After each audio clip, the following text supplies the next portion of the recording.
আমাৰ বিডিয়া পিএইচচিখন 30খন বিচনাযুক্ত হস্পিটেললৈকে আমি পৰিৱৰ্তন কৰাৰ এটা পুঁজি অসম চৰকাৰৰ যোগেদি NHM বিভাগত আমি পাবলৈ সক্ষম হৈছিলোঁ। এই পুঁজি ধাৰ্য কৰা আছিল 8 কোটি টকা আৰু এখন পূৰ্ণাংগ হস্পিটেল আমি ৰাইজৰ উচৰ্গা কৰিম অহা 1.5 বছৰৰ ভিতৰত। আৰু আজি শিলান্যাস অনুষ্ঠান আছিল। এই অনুষ্ঠানত আসলতে অশোক সিংঘাল ডাঙৰীয়া নিজে উপস্থিত থকাৰ কথা আছিল, কিন্তু বতৰৰ প্ৰতিকূল বতৰৰ যি অৱস্থা, যি স্থানত শিলান্যাস কৰিছিলোঁ তাত গোটেই ঠাইটো পানীৰে আৱৰি ধৰিলে। সেইকাৰণে আমি আনুষ্ঠানিকভাৱে আমি এই বিডিয়া দুৰ্গা মন্দিৰত আনুষ্ঠানিকতা কৰিলোঁ। ভাৰ্চুৱেলি অশোক সিংঘাল ডাঙৰীয়াই উন্মোচন কৰিলে আৰু ইয়াত মই নিজে উপস্থিত আছিলোঁ।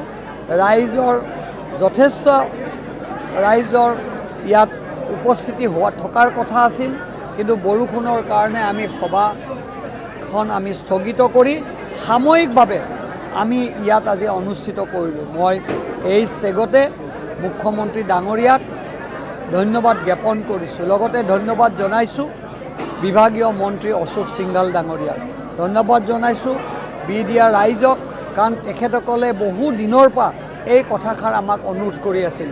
তেখেতসকলৰ অনুৰোধ আজি নিৰ্বাচনৰ প্ৰাক মুহূৰ্তত আমি ৰাখিবলৈ পাই আমি নিজকে ধন্য ভাবিছোঁ। আশা কৰিছোঁ 1.5 বছৰৰ ভিতৰত এখন পূৰ্ণাংগ 30খন বিচনাযুক্ত হস্পিটেল বিডিয়া ৰাইজে পাবলৈ সক্ষম হ'ব।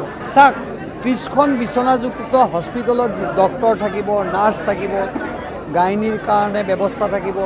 ICUৰ কথাটো আমি এতিয়ালৈ ভবা নাই, সেইটো যদি কৰিব লাগে এডিশ্যনেল কৰিব। নৰ্মেল যিখন CHC থাকে আৰু অন্য যেনেকৈ বেজেৰা, যেনেকৈ কমলপুৰ, ঠিক তেনেকৈ এইখন। এতিয়া আমাৰ সমষ্টিত 3খন 30খন বিচনাযুক্ত হ'ল হস্পিটেল হ'ল, লগতে এইমছখন আমাৰ লগত আছে। মই আশা কৰোঁ যে অনাগত দিনত এই হস্পিটেলখনে যিমানখিনি সুবিধা 30খন বিচনাযুক্ত হস্পিটেলত থাকিব লাগে সকলোখিনি সুবিধা ৰখাৰ আমি ব্যৱস্থা কৰিম। যিকোনো খবৰৰ বাবে যোগাযোগ কৰক আমাৰ এই নম্বৰত 9181 307 2221।